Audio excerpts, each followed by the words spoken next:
This is the third one. How can you automate? Well, how can automation help online businesses streamline their operation and improve efficiency? So, like for me, I'm gonna dumb the question down, and not disrespectful to anybody, but it's like if I was to ask this question from a brand new business owner aspect, how can automations help me grow my business? Talk to me as if I'm just starting today. I hit you up and I'm like, yo, Chowder, I want to start my business today, and you're trying to pitch to me why automations are important.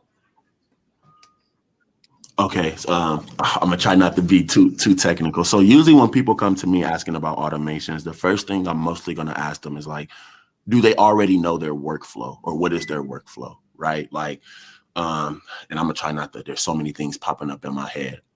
Usually something simple like, okay, you have a consultation with a person, do you have your calendar? When they sign out the calendar, obviously they're going to get booked. Do you want a text message to send after that? And obviously, I'm not try to take out for some people who know what some software programs are. Let's say you're not using Calendly, right? So if you're not using Calendly, which would do all those things, right? Calendly is a scheduling platform that says, hey, you as the business owner need to have your appointments scheduled. You can have a page where people can come and schedule an appointment to talk to you about your product or do a discovery call, whether it's free or paid. And you don't have to send out manual invites to people. They can come to this page, pick a time that you set up in your workflow, right? So if you work Monday to Friday from 8 to 8, you can set that up once. You don't ever have to set it up again, even for holidays.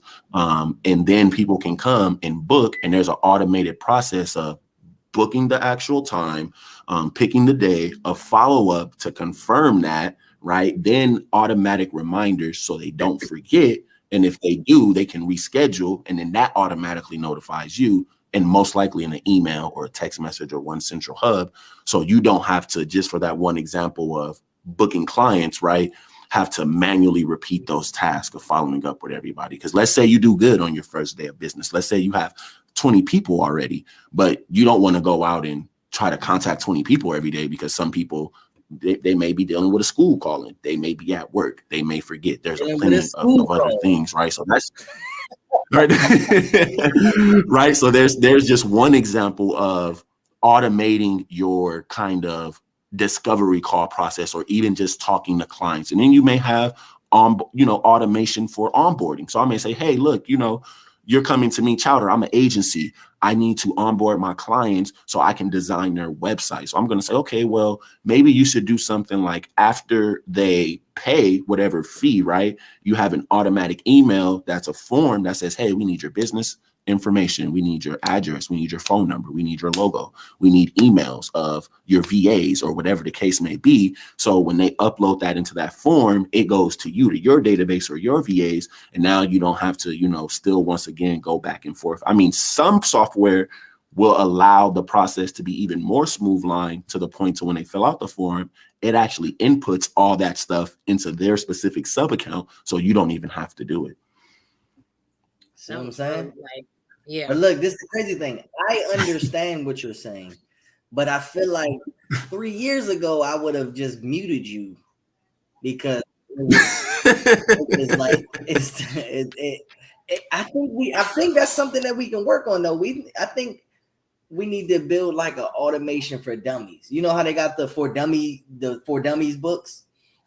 Like a book. Yeah, it's funny you say that. So no, go ahead. No, I was gonna say, because automations, I mean, we know that automations are complex. I just showed Sharnice one like 30 minutes before you popped in. Man. And to me, it made me fall in love because of the complexity. Like, I was like, yo, this automation is like really getting my heart racing. Like, I really want to do this. It's going this way. It's going that way. It's logic-based questions. It's triggers. It's, if this doesn't happen, this will not start. And it's all these things. And it made me like, I want to get into this. But then I think about it. I'm like, that again, 3 years ago, or hell, even last year, it was like, if I was to see something like that last year, I would have got scared of it. I would have been like, this is too much. Like, I don't understand why I need enrollment followed by a nurturing sequence, followed by a trigger action to remove them if they become a client, followed by monthly updates and this and this and that. Like, now I see the importance of it. Obviously, that way I don't have to do anything. But seeing it on a whiteboard or seeing it on a mind spread board is like, it's overwhelming to the unknowing eye. And I think me and you talking, and Shanice could tap in because Shanice refuses to learn automations. Refuses. I'd rather pay somebody. I'm not. I was looking at that and I said, how much is this gonna cost? $10,000? Like, I'm not. I have no interest. My brain, I have no interest in overloading my brain like that. I'm already overloaded with credit. I'm not throwing automations in there. I ain't doing it. I don't care. I will pay somebody forever. Understandable.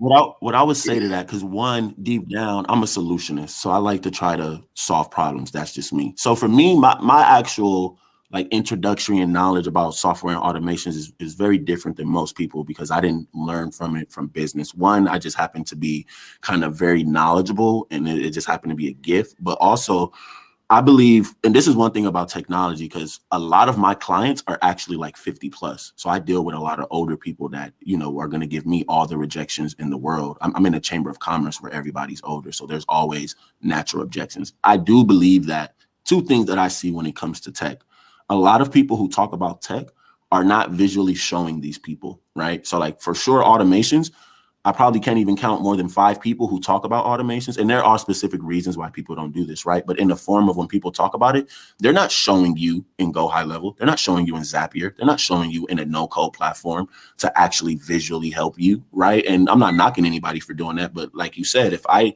am not in this world and I'm going in here, it does not make sense. And I'm just talking about on a visual level. Then you have the use case of if somebody doesn't even have clients or customers, they're not going to understand, oh, I just missed out on this, right? Like I didn't, luckily for me, I didn't have to miss out on clients for that.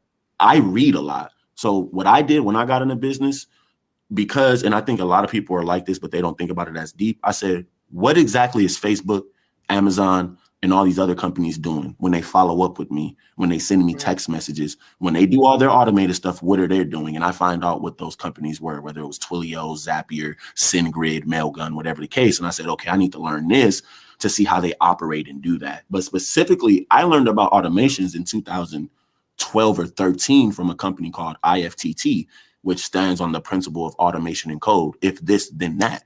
That's actually the company that birthed Zapier, the reason why Zapier was built. So I was doing